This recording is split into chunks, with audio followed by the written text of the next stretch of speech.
Убава средба на бреговите на Белото море, кај нашиот јужен сосед.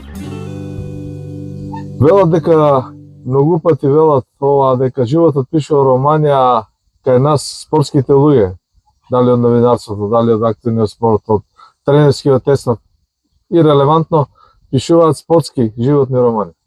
Се сеќаваш ли на нашата средба 97 година? Како не се сеќавам, баш случајна средба, во Белоград се среќаваме, летаме заедно за Париз и таму беше нашето прво интервју. Да. Како да беше вчера. Да. Втор пат се среќаваме, правиме поново интервју. Јас добро се сеќавам на тој настап, на таа средба, да кажем, и на тој настап и тоа интервју, бидејќи многу ретко сум правил интервју со луѓе кои се надвор од фудбалот, а тогаш патував за Марсеј на ревијален надпревар на репрезентацијата на светот против репрезентацијата на Европа, со Роналдо, со Зидан. Со тебе летавме од Белград до Париз и го направивме интервјуто кој остана на страниците на Скок. Остана и баш сега бргу ми излезе негде тоа интервју и го имам баш во телефонот негде. И добро се сеќавам и баш ми е драго што повторно се среќаваме. Многу убаво, многу емотивно за мене. Како не. Добро, каде е Томе сега? После тие 20 и колку? 27-8 години. Тогаш беше со ракометот, сега е повторно со ракометот. Да. Значи останавме во ракометот. После мојата играчка кариера која заврши во Франција, се посветив исто на ракометот, каде што ја завршував и школата француска на ракомет и продолжив со тренерската работа и мислам дека имам што да му понудам и што да на некој начин да му своите играчки и размислување и искуството стекнато да го пренесам на својата екипа, на своите играчи и така да останувам, значи, и понатаму. Така, враќајќи се наназад, има едни, како да ги кажам, спортски, тренерско-играчки турбуленции во кариерата на Томе Петрески, инокороден прилепченец, ајде да го кажем и тоа. Точно. Зошто сите мислат дека ќе од Битола? Вака прашувајќи ги луѓето. Каква е таа конекција со Битола сега? Таа конекција доаѓа од супругата. Значи, кога игра во Пелисер во Битола, се запозна со супругата Мери. И оттаму доаѓа таа конекција и останав понатаму и да живеам во Битола. А зашто ради супругата остана да играш за Пелисер? Да. О, искрено го кажа? Најискрено, значи, на некој начин домазет, да речеме, битолски.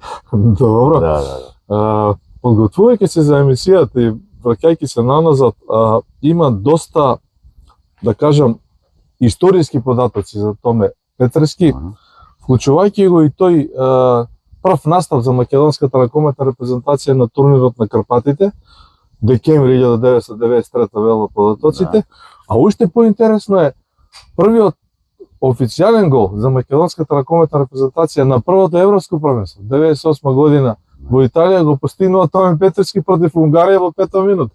Да, не можам да се сетам, значи не се сеќавам на тој гол, можеби е запишано така и окей, супер е, драго ми е ете што сум го постигнал тој прв гол или што е заведено во аналите на спортот, на ракометот.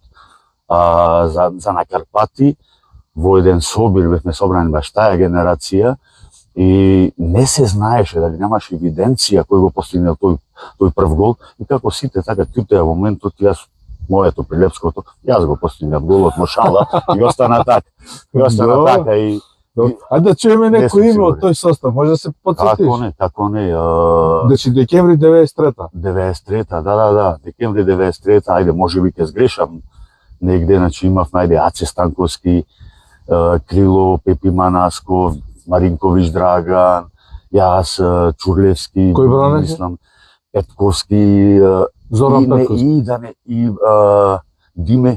Диме Богдановски беше од Прилеп, мислам таму на тој собир на Карпатите. Мислам дека и тој беше таму. Шопов како десен бек. Белешанец. Да. Дали Тони Николовски, десно крило, понатаму како Пикери Зарков. Доста интересно. Илиевски орде, мислам беше и тој на тој собир на Карпатите. Добро, тоа беше едно прво искуство и баш одлично искуство. Значи, ние Зборуваме за првото искуство За првото од аспект искуство, на репрезентација. точно како репрезентација на Македонија.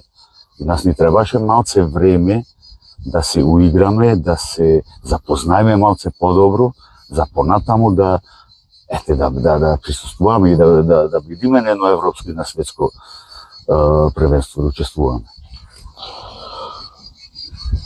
Да се вратиме уште поназад. Уште поназад, ајде, може. Обично знам понекогаш да се пошегувам, бидејќи така ги правиме релаксирано емисиите, тетка Википедија вели дека Томе условно во навод избегал од ракометна Македонија уште некаде на свој 20 години, Нафтагас ми се чини, или Пролетар Зрењани, Да. во рамки на поранешна Југославија првенство. Да. Вика прво место сте били. Да, Вистина? случајно. Ствари ништо не е случајно. Збориме за голема Југославија, со Партизан Бјеловар, со не знам таму. Сите игравме и Словенија, игравме и со Загреб и со Бораз Бања Ајде Лука. малку повеќе, како стигна до таму? Од Прилеп преку Битол или директно од Прилеп? Не, од Прилеп со Тутунски комбинат игравме куп во Зрењани. Официјален куп натпревар. Официјален куп натпревар, и тоа беа поделени во групи. Добро. И ние како најдобри во Македонија во тоа време и учествувавме на тој куп во Зрењани, каде што беа исто и Црвенка и Југовиќ. Добро. И јас бев еден од подобрите стрелци во мојот тим, а и на турнирот.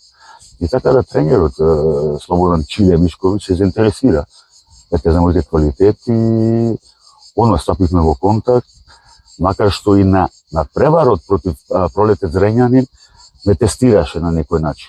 Ми пушташе човек индијанец, власте, ме ослободуваше малце да види како реагирам, како размислувам, како размислувам. И така да оттаму дојде тој контакт и без размислување, значи прифатив таа понуда. Може да кажеме дека тоа е првиот трансфер на Томе Петровски. Да.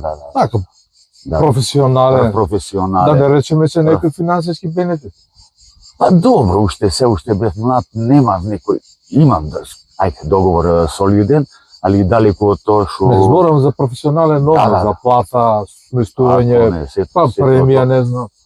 Мислам дека не сум бил во подобар клуб од ниво на организација. Се знаеше, хиерархиски беше поделено се во Зрењани, во Пролетар Нафтагас, али сето тоа беше најверојатно и заслуга на Слободан Чиле Мишковиќ, покојни, за жал. Чекај, имате ли премија за титулата прваци на Југославија? Имавме, како немавме и премија, и тоа време игравме и финале ЕХФ куп на Европа. Значи сте биле подобри од Металопластика, Партизан Бјеловар, Да. Беларска Црвена звезда, сега на памет зборувам, не можам да се сетам. Точно, и се играше плейоф таја година кога бе во Зрењани. Во плейоф ние заврши, во првенство завршиме како трети. Бораз Бања Лука беа први, четврти беа Звезда и втори Загреб. Загреб Хромош беа на време. Значи Бораз Бања Лука и Партизан Бјеловар беа меѓу врвот. Не беа Партизан Бјеловар, Звезда беше. И играја Бораз Бања Лука со Звезда, каде што Бораз Бања Лука беше солидна и добра екипа и помина во финале. Ние игравме со Загреб, поминавме и во финале игравме со Бораз Бања Лука. Обично, кога се во прашање македонските спортисти, посебно со богата интернационална кариера, како што има нашиот Томе или Томче Петровски, превладуваат понекогаш и емоциите и тешко се издржува таа печалбарска, спортска, да кажам, кариера. Томче се враќа од Пролетар во Битола, како активен ракометар во времето кога Пелистер прави ршум из Македонија, да кажам. Стигнува до полуфиналето против Лемга, ако не грешам. Збор два повеќе за тој дел, враќањето во Пелистер. Да напомнам, само првото враќање беше уште во таа бивша Југославија. Значи 2 години со Пелистер игравме во Југословенска лига. Некомплетна еден период. за во 92-93 се формира да излеземе од федерацијата. Тоа е точно распаѓањето на Точно државата и распаѓањето. да речеме на спортските Точно. федерации Тој- на ниво на Во Југославија. тој момент добив понуда од Италија, каде што Богосав Перич ми беше тренер претходно во Пелистер. Ми најде клуб во Италија, во Болоња, и каде поминав една сезона таму. Камбек повторно од Италија беше во Пелистер, во македонската лига. Добро. Понатаму, значи, останав уште 3 сезони во Битола, каде што Пелистер во тоа време беше најдобра екипа, најдобар тим и Добро, овие случи- што се овие случи фановите точно. на Пелистер велат на мала дигресија, памти си ја думата дека Пелистер бил најдобар и далеко пред другите уште пред 10 години, кога играше таа една славен надправ со металопластика. оној инцидент. Па, Колевка на тоа раковата беше, едноставно го точно. смета. Тоа беше една најака лига можеби на светот, Југословенска. југословенската. Али добро, кога зборувам за ракомиетот и за лигите, порано имавме систем некој, значи наследен од таа бивша Југославија. И општо систем како и култура на спорт и на ракомет, кој го имаше истокот повеќе. Западот го немаше тоа време. И затоа бевме ние подобри. Со распадот на системот, ајде и СССР и на Југославија, значи сите изгубив. И квалитет се Сите изгуби. изгубивме во квалитет. Порано се знае руска репрезентација или руски тимови, тоа беше непојмливо да се доближиш и до нив. Или металопластика или Пелистер во тоа време, значи страшно јаки, Дукла Прага. Тоа беа систем на функционирање и на работа и на Ако финансирање. добро те разбирам, зборуваш и за спортски систем, за тренажен процес, За за комплетно, да. градација на личноста како спортист, да Да, не речем исхрана, посебен режим. И години врви тоа, не е Точно така. Одно тоа, така да ние од таа генерација што поминавме низ таа југословенска школа, наследивме некои работи, значи научивме некои тајните на ракометот. Зборувам често за тие тајните на ракометот. И така да полека создадовме една екипа со Пелистер, каде што дојдовме до полуфинале со Лемко. така, кога се крена Многу паркетот во малце, салата да, од премногу Многу публика. малце не достигаше да бидеме во финалето, да играме против тек. Ај збор два повеќе Жал. за тој, исклучиво за тој натпрев. Лемко? Полна сала, се крена паркетот, нешто го поправаат, вие се загревате. Па добро. Јас сум бил еуфоријата- сведок на тоа, да се пофала малку, значи задостивме нешто како екипа на скок, неделен спортски магазин Скок и не сместија на самиот терен со дозвола на делегат. Чи тој натпрев сум го гледал 95-та, 6-та, 96. 6-та, од самиот салата никогаш, барам ја не сум ја видел повеќе полна. Ајде изворно ти како кога се навраќаш назад 30 Добро, години. кога се навраќам, да, како ден денеска се сеќавам, ако се 30 години поминати, значи сите не маркира тој надпревар со Лемго. Се почнува од надпреварот во Лемго. Значи одигравме одличен надпревар, каде што можеби требаше да го добијаме на крајот, али бевме можеби малце оштетени, така да два разлика, рачунајќи дека кај нас во Битола, значи нема шанса, значи никој не победил, никој не поминал кај нас. И се направи таква еуфорија каде што веќе се најдуваме во финале. Може би малце тука е од психолошки аспект не бевме доволно спремни, максимално спремни. Добро, Имавме ама на недела, тешка се недела, местеше, тешка тоа се недела за местеше работа. на повисоко ниво, не беше само тука Битола запалена. Зборувавме за Не, општо, Македонија, цела Македонија, како не нормално македонска екипа, така? Така, Значи, делуваме се, не разговараме Вардар или Комити Ќе или стигнеме и до таму Така, полека. значи, Ќе сите, стигнеме до кога Вардар стигнува и до некој- Пелистер и до Да, Комити. кога стигнува Ичке некоја барите. македонска екипа, нормално сите навиваме за таа македонска екипа. Така е. Жално беше што ете на крајот пропуштивме таа победа од два разлика, ни беа доволни.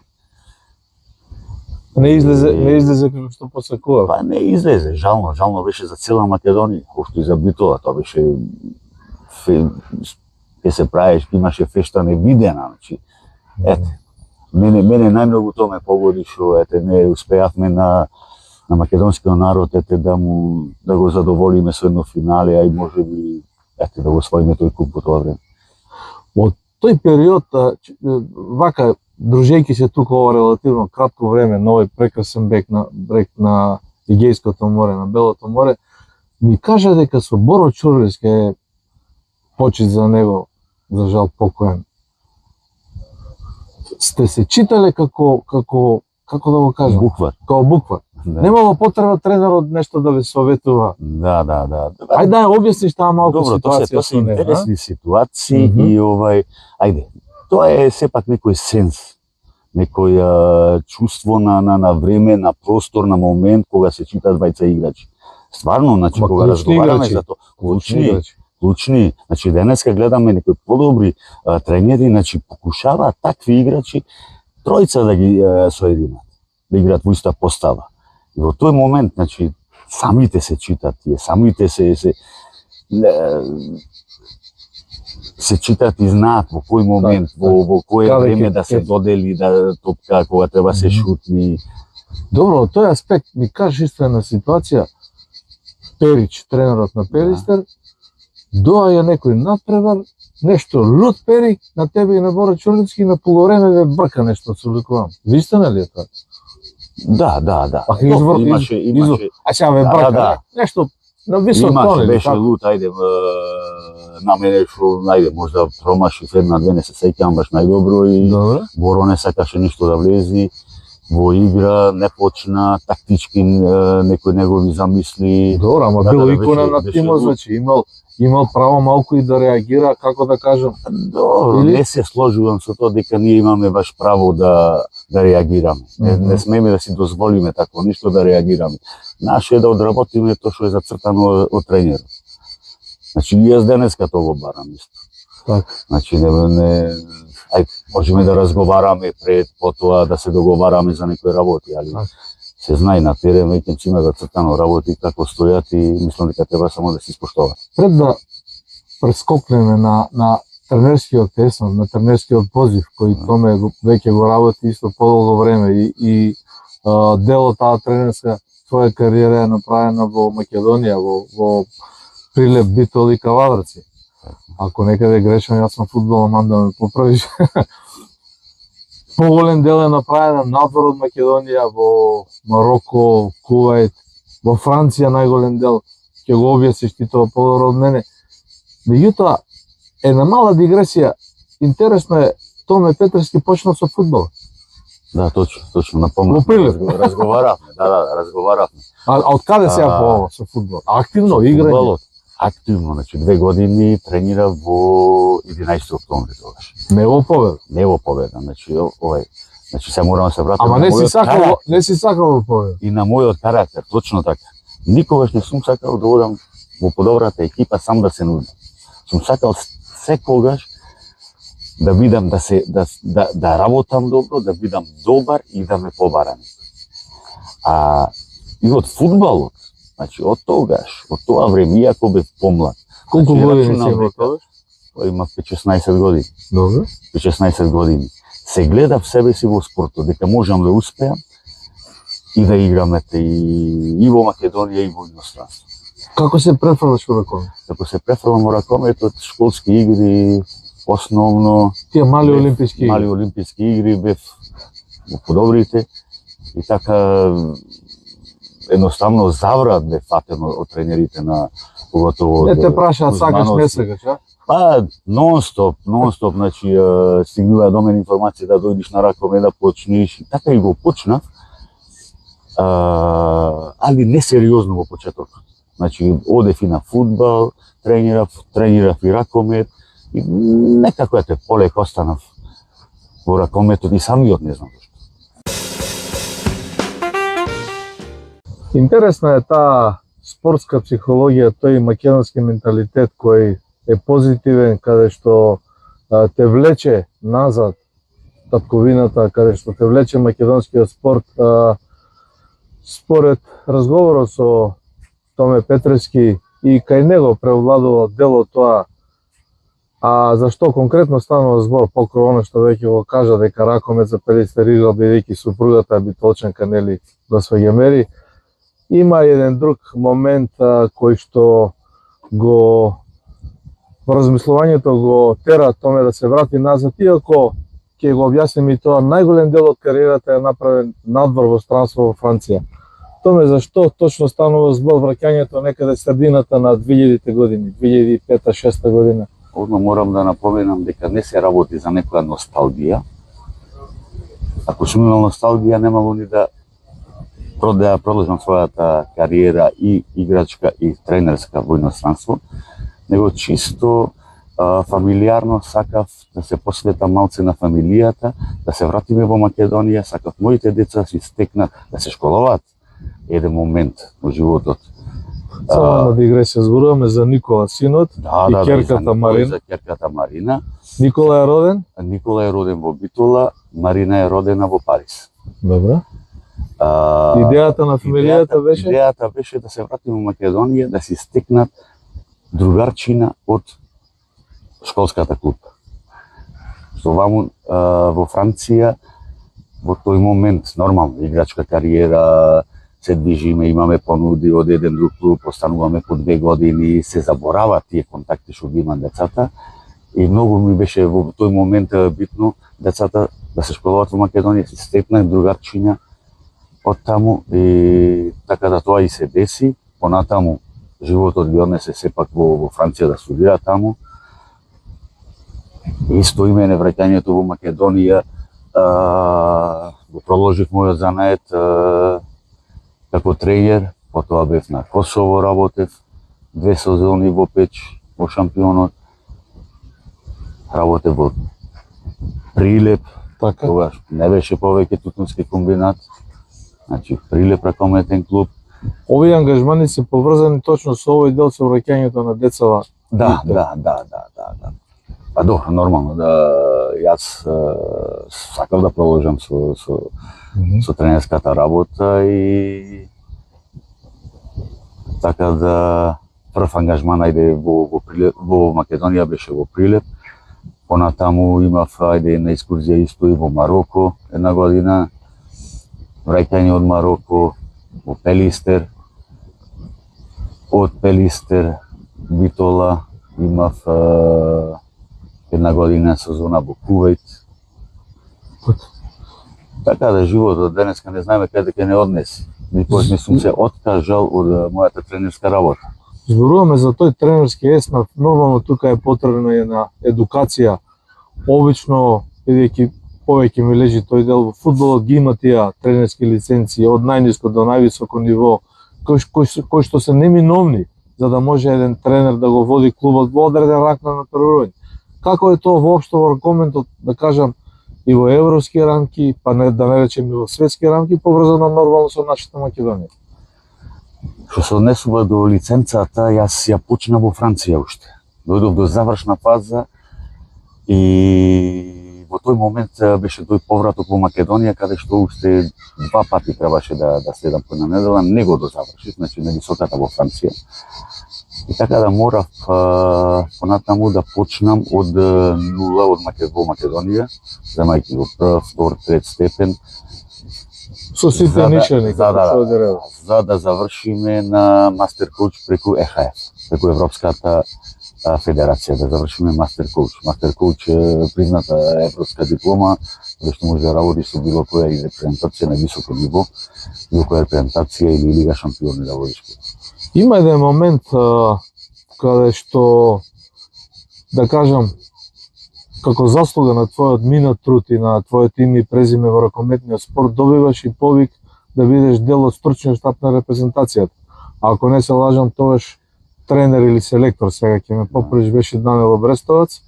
Периодот не можам да се дело поврзам. Што се случува тоа? Томче е тука, па не е тука. Да, моментално во тој период бев тренер во Прилеп. Во Прилеп имавме солидна екипа, игравме значајна улога во тоа време.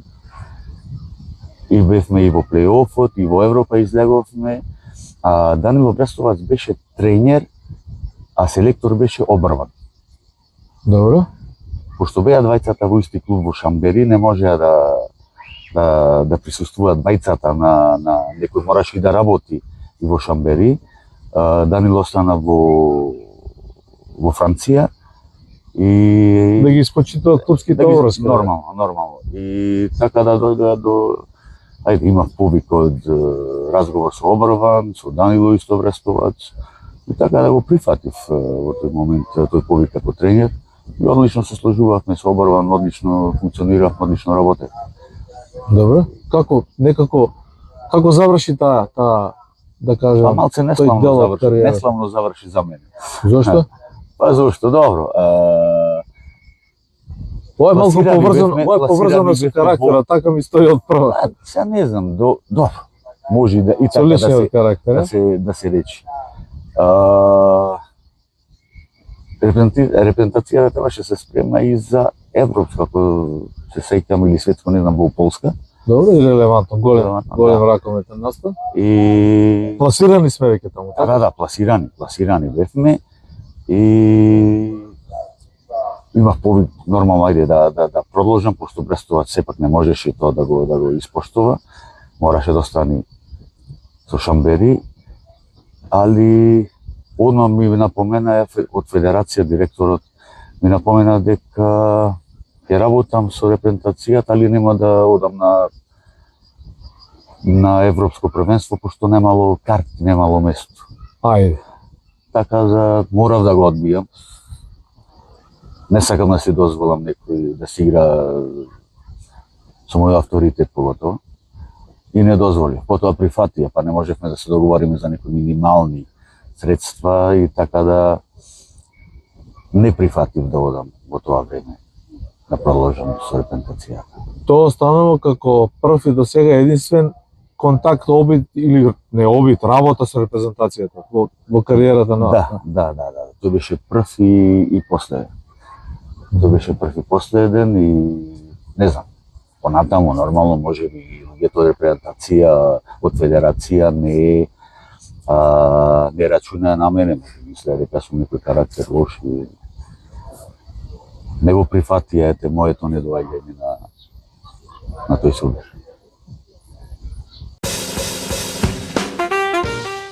За спортистите, спортските тренери, за оние кои го следат спортот, дали се спортски новинари или обични, во навод кажано, смртници на спортот, вела дека има кавгаджи, има вернолюбци, има и наечи. Низ моето долгогодишно CV и на CV-то на мојот тим на продукција Скок го памтиме Томче Петрески како исклучително мирен, дори и премногу тивок на самиот терен, се додека не го постигне голот или додека не изнуди седмерец и така натаму. Ќе го објасни тој самиот тоа, дали продукција Скок е во право или некаде имаме грешка. Меѓутоа, од друга страна, има еден податок кој вели дека Петрески бил втор стрелец на првенството на Франција, како активен рекометар. Сега оди ли едното со другото? Да видиш толку мирен на втор стрелец, не ми стои дека е компетабилно. Пак мора да си прегал и нечија, да удриш, да те удрат, И нечија во секој случај. Добре. Али претходно напомнав дека мојата задача си извршував максимално како играч. Не е било даено да одиграм, значи не да коментирам, не да се бунам нешто посебно, чисто да си одработам својата работа, али инаетот мора да постои кај спортист. Така да тој инает и спортски инает и тие квалитети и најдобро и најмногу до израз баш дојдоа во Франција. Значи првата сезона во Пари Сен-Жермен одигравме на добра сезона, каде што требавме да се појачаме уште со 20-тројца играчи да бидеме во врвот на европскиот ракомет, али се случи тој мал распад каде што некои финанси мораше да се поделат да удат во баскетот. И така да ние подобрите играчи зборуваме за клубот со исто име во кошарката. Да, точно. Ние бевме еден колектив заеднички омниспорт, спортско друштво. Освен фудбалот беше настрана, али сепак беше исто Пари Сен-Жермен. После Пари Сен-Жермен заминувам за Данкерк, каде што ви направивме добрите успеси на Данкерк. Патувањето во авионот на релација Белград-Париз беше ти одеше за Данкерк, ја одев за Марсеј. Да. Тој период е така? Слетува во Париз, па понатаму продолжував за Данкерк каде што бев 3 години и го дигнавме нивото на клубот на многу високо ниво во тоа време, каде што и бев и втор стрелец, каде што и требаше и да бидам во 7-те златни, како среден играч, али ето, испадна нешто да не бидам малце... Зборуваме како тим на првенството, Како така тим на нешто? првенството, да. Мгм. Како што кажав, со Данкерк понатаму, значи, го постигнавме најдобри успех во тоа време, стигнавме и до второ место, последно коло, каде што Шамбери извојува нешен во Монпелје за да биде втор, ние трети, али игравме добри сезони, игравме Куп на Европа. Вака оддалеку, кога ние гледаме Франција како ракометна земја, делува дека е супериорна. Европски првак, не знам, светски, олимписки, сега да не се гаѓам толку прецизно, меѓутоа се во врвот. Како Томче го гледа тоа одблиску? Ниједна репрезентација во Франција од сите спортови не освоил како во ракомет. Значи, ние кога бевме на тие семинари, кога работевме, значи, самите селектори, во разговор со нив, признаваја дека немат култура. И се уште мислам дека се одразува тоа. Имало култура, југословенска школа, имало руска, скандинавска школа, култура, Германија си имала култура на ракомет. Ке французите изостанува тоа. Недостасува тоа. Тие се бараја и сакаја нешто ново да вметнат, да измислат и извадоја во тоа време таа 5-1 одбрана индивидуална. Али во нападот некако ми останаја многу на индивидуални квалитети решаваја. Каде што тие квалитети индивидуални му беа, значи, има едни од подобрите. Понекогаш е меч со две острици, ако затои индивидуалецот, паѓа и целиот тим. Добро, али секој еден можеше да реши, значи ајде, и ден денеска, значи има толку квалитетни индивидуалци, али му недостасува прав систем и мислам дека не ги познава доволно тајните на ракометот. Така, тоа се одрази најдобро гледајќи го последното првенство против Хрватска, каде што само со 5-1 одбрана тие не знаеа да ја нападнат, се бунеа, се губеа. И затоа и не го постигнаа. Затоа не го постигнаа, да. Најмалце требаше да бидат во финали, се очекуваше да биде Франција во финали со Данска. Добро, тој психолошки притисок да зборуваме за нашата македонска ракометна репрезентација. Постојано, и тоа е добро, сме учесници на европско, на светско првенство, меѓутоа постојано целата јавност, целата публика, и тие што се на лице место и покрај ТВ екраните, и оние кои следат, да речеме, како нас, спортски новинари или обични, стално сме под притисок дека мора нешто да постигне. Мислам, ајде да не го објасниш тоа, како ти гледаш на тоа. И по мене доживуваме неуспех. А релативно не може како неуспех да се... Не би рекол дека е неуспех. Така? Значи, почнувајќи од тебе, гледаш дека е неуспех. Не е неуспех. Самото учество на такво првенство денеска е успех. Поготово за Македонија, која е мала земја, економски исто слаба. Ама зошто очекуваме? Зошто постојано очекуваме повеќе и повеќе? Зошто? Мислам дека се помалци и сега се очекувањата. Мислам дека се помалци. Порано многу беше, многу повеќе се очекуваше. Иако бевме и млада репрезентација, а успех беше и нашиот прв настап на едно европско првенство каде што имаше 12 екипи. Тоа е првенството кај што го постигнаа првиот гол за репрезентацијата против Унгарија. 12 екипи. Сега имаме 24 екипи или не знам, значи многу полесно се стигнува до едно европско или светско првенство. И мислам дека полека и публиката и луѓето околу ракометот го сваќаат, значи тој момент дека самиот еден пласман, сама една-две победи или настап во круг понатаму дека е добар успех за Македонија. Може ли малку порелаксирано да влеземе во тие дуели? Како да го објаснам тоа? Можеш да ми помогнеш? Значи да научиме јавноста дека треба да играме, а не да очекуваме постојано да победуваме. Па видите, тој момент јас уште го сватив, уште пред Лем го игравме со данска екипа и ги поминавме, така. Значи втора утакмица се играше во Данска, после надпревар ние радосни нормално одиме на трето полувреме, што се вика ресторација, се е спремно, за нас не пречекуваат, се смеат. никој главата долу. Поразените. Поразените. Се гледаме Сију, Ласт, Животот Овај, оде понатам. Next Year. И така да, во тој момент јас сватив дека колку едноставно функционираат луѓето, поготово Скандинавијата. Значи, самиот тој момент и тоа размислување нивно, едноставно, од нив не се бара резултат. И затоа дојдоа на такво ниво да бидат стално, дали Шведска, дали Данска моментално е врвна, најврвна репрезентација, Норвешка го подобри доста ракометот. Сметаш дека тој психолошки момент многу влијае на резултатите. Најмногу влијае тој психолошки момент. Он не се бара резултат да бидат први. Едноставно игра, али има толку добар развиен систем на ракомет. Едноставно за мене е тој најдобар систем.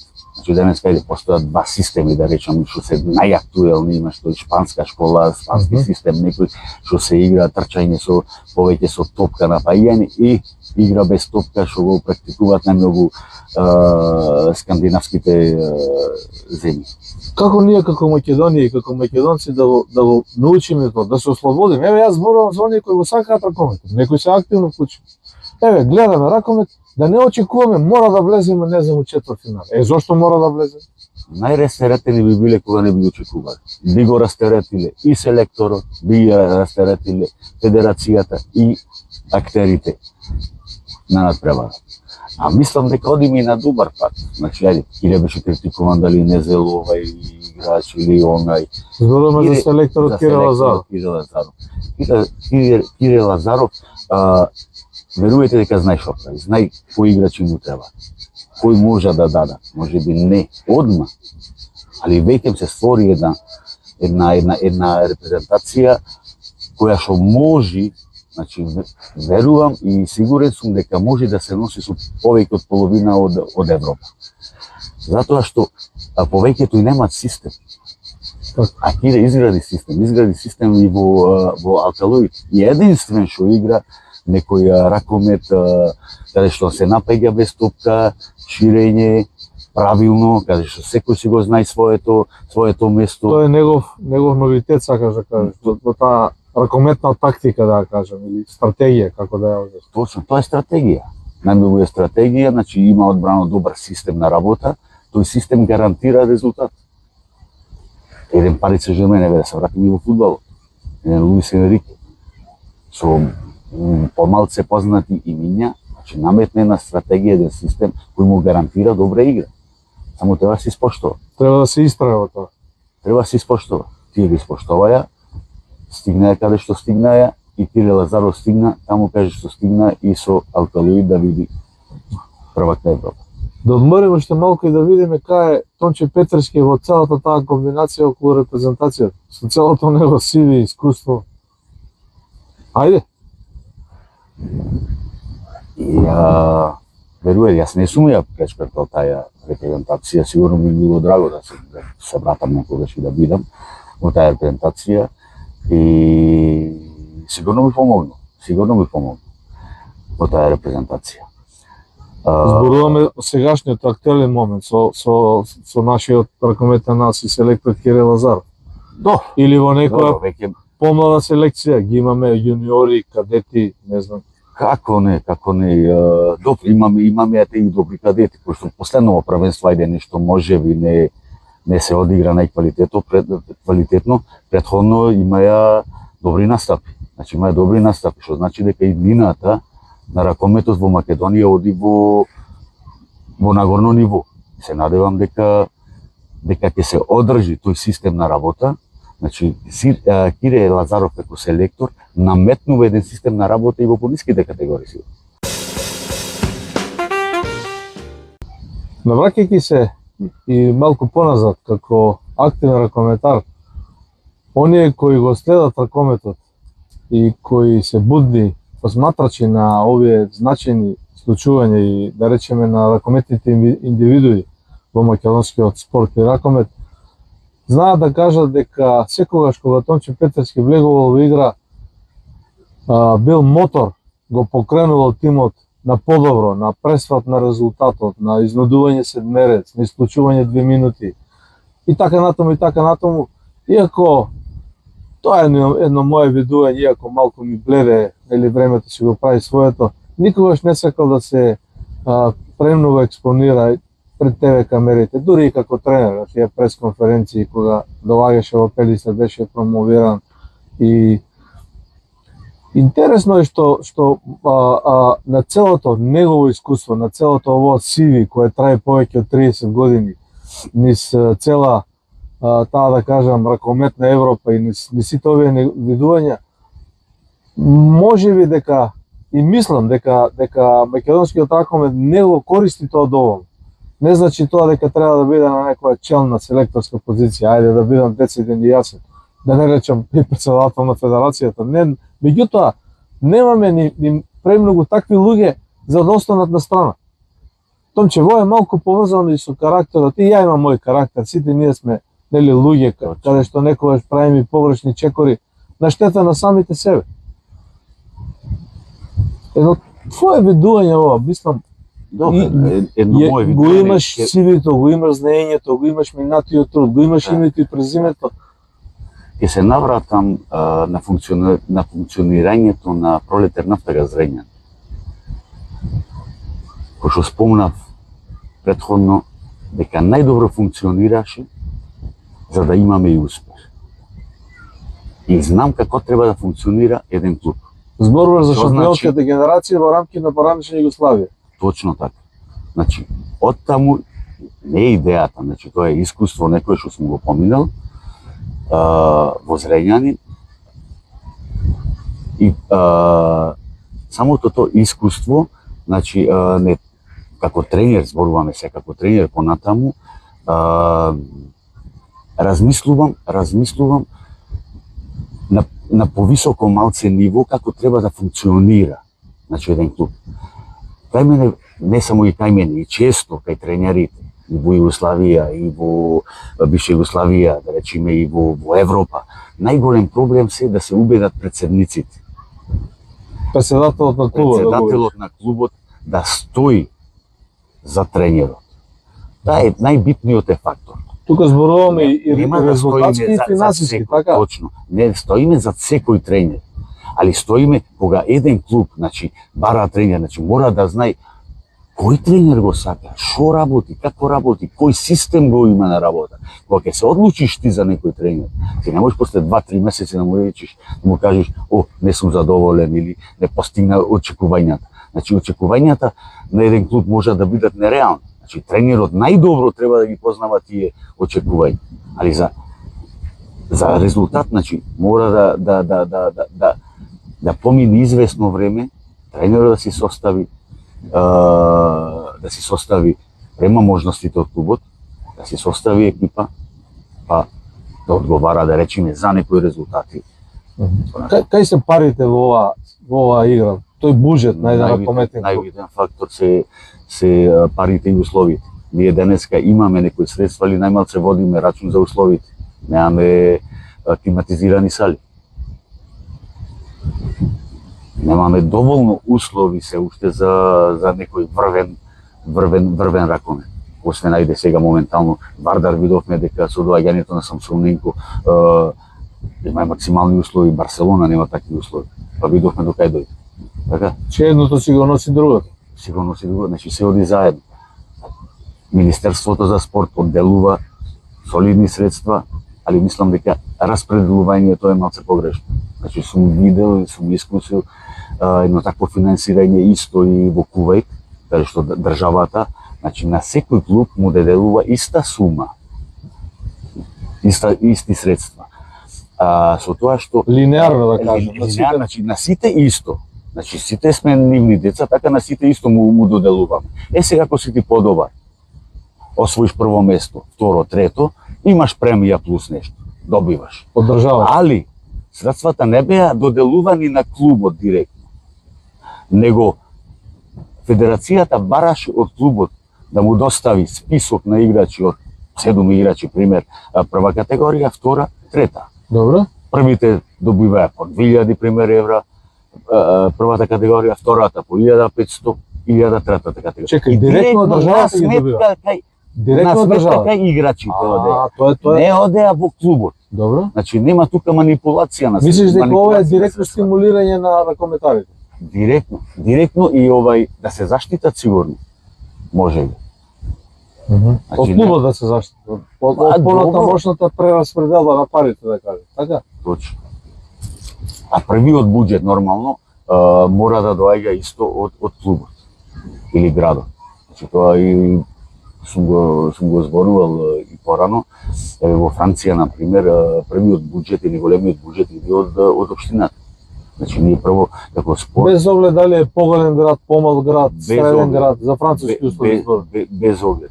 Значи буџетот се распределува спрема заслугата во градот. Значи ако е ракометот, подобро има најголем буџет ракометот, па фудбалот или рагби, значи имаш повеќе спортови и се доделува така. Еве, попрецизно во Данкер, кој ракометот беше спорте? У тоа време? Да, спорт 1 имавме најдобра публика во тоа време, фудбалот беа трета, да речеме лига, кошарката втора, ние бевме и едни од водечките екипи во Франција, каде што и нашиот буџет константно се креваше од година во година. Така да денеска имате 4,5 милиони буџет, кој што сигурно 3,5 милиони негде едно 70% доаѓаат од општината. И многу е полесно понатаму еден клуб да функционира за да внеси додатно уште едно 30-40% од спонзори.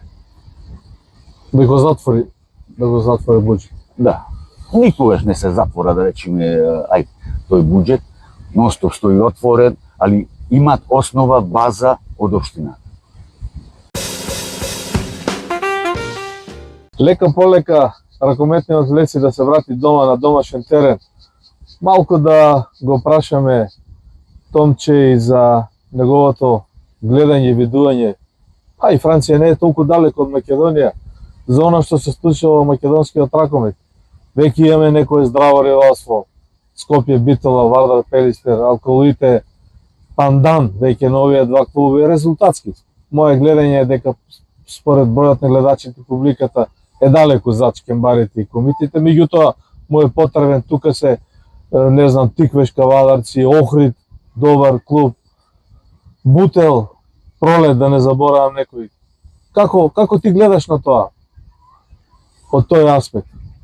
Можам да спомнам дека ракометот моментално е на највисоко ниво.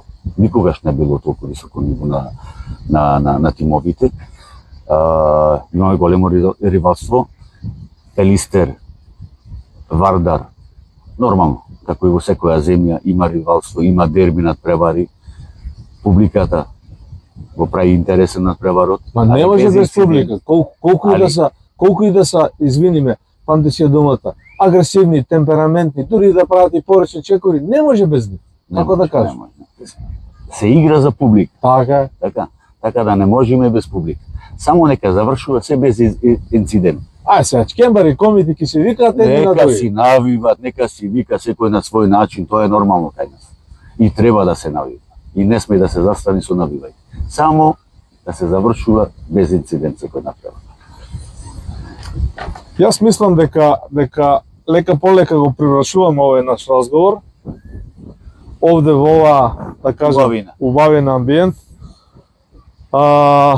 Не спомнавме за Франција, сакаше да прашаш исто. Еден податок да ви кажам дека само пред 20 години дека имаше само 500.000 регистрирани играчи во Франција. Сега се сигурно повеќе. Кои се водат како регистрирани во рамките на федерацијата. Тоа значи и ветерани. Значи од најмали категории дури и ветерани има регистрирани. Значи тоа само по себе тој голем извор, голем извор на играчи на квалитетни, потоа нормално, од квантитет добиваме и квалитет. Ајде, финишираме. Вардар го донесе Чупич. Добро. Иван Чупич. Добро. До вчера ракометар за прв тренер. На официјалната пресконференција ракометниот великан Михаил Михайловски даде изјава дека го сака, почитува и цени Стојанчо Стоилов, меѓутоа смета дека не е подготвен за тренер. Таа приказна не е завршена во Вардар. Меѓутоа, едно твое видување, може ли... Општо не се сложувам со господинот Михаил Михайловски. Ако тоа е интересно да го чуеме. твоето А од образование? каде па спремен Чупич? Или Така? од каде Душебаев спремен од за талант Душебаев? Од играч станува тренер. Или го имаме нештото, или го немаме нештото. Што треба? Треба Убаво се спрема 2, 3, 5 години, зашо? Нема потреба, мислам, и изјавата за мене не држи место.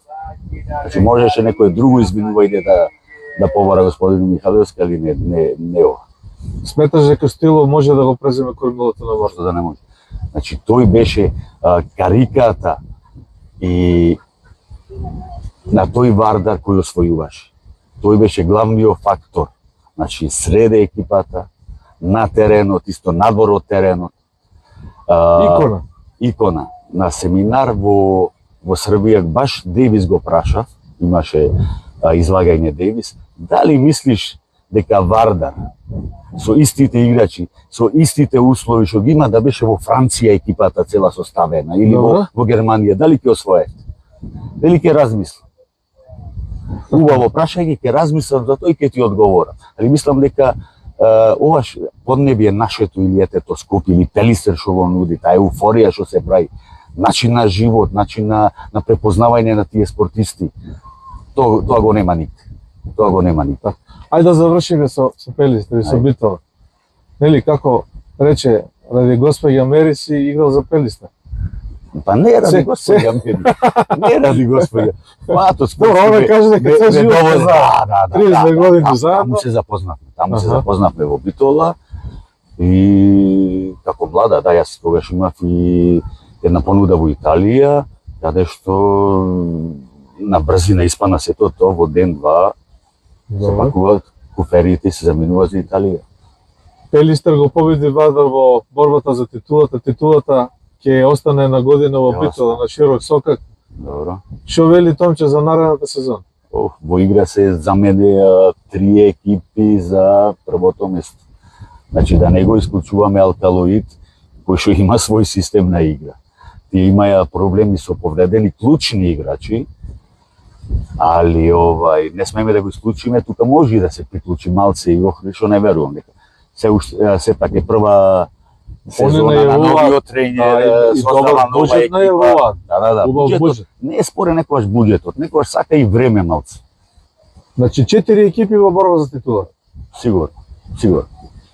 Ќе биде многу интересно првенство. И ќе го пратиме и ќе се забавуваме. Добро. Чулте Господ. Да. Добро, тука привршува приказната со Томче Петрески. Пракометно име, ја така ви кажал, со исклучително богато CV и како тренер, и како играч, како македонец, како битолчанец, роден прилепчанец. Битолски зет. Да сме живи и здрави после средбата на летот Белград-Париз, еве втора средба на брегот на Егејското море, третата средба да ја правиме некаде во Франција. Не знаем. Франција може би. У Кувейт, Мароко. Може би, не можеме да знаеме пред. А у Битола на широк сокак како тренер на Пелистер? Во Пајтон. Како тренер на Пелистер, а? Пајтон, да. Бавезно.